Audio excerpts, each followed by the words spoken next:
Саҳар Ғафурӣ, ки як сол пеш замони ба қудрат расидани Толибон дар Афғонистон ба Тоҷикистон паноҳ оварда буд, имрӯз дар як маросими вижа хатми таҳсилро ҷашн гирифт. Дар ҳоле ки ҳамсолони Саҳар дар Афғонистон ҳаққи таҳсилро надоранд, ӯ хушҳол аст, ки тавонист соҳиби хатту савод шавад. هم خوشحال هستم که تحصیل خودم پیش میبرم و اما بسیار غمگین هستم که همسنهای خودم در افغانستان نمیتونند که درس بخوانند و با آینده خود یک چیز شوند و زیاد از این خفه شدم که طالبا چرا نباید دخترها را اجازه بدن که در مکاتب درس بخوانند.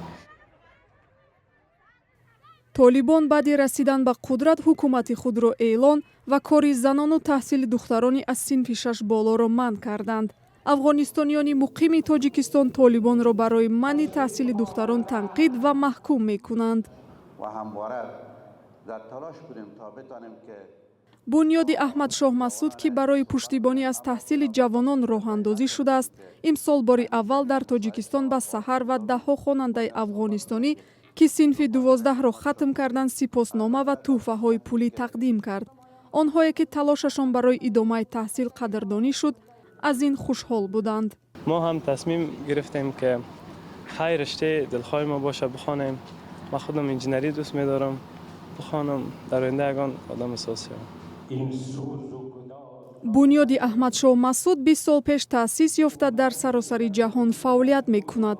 ҳадафи ин бунёд дастгирии бахшҳои фарҳангу маориф гуфта мешавад.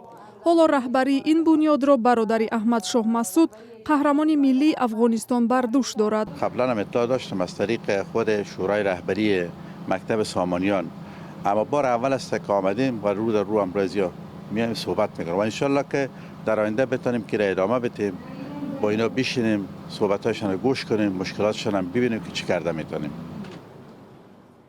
پناهندگان افغان میگویند از پذیرایی جانب تاجیکستان که برای آنها زمینه زندگیشان را فراهم کرده است منت دارند، زیرا برای فرزندانشان امکان داده شده است که تحصیل کنند.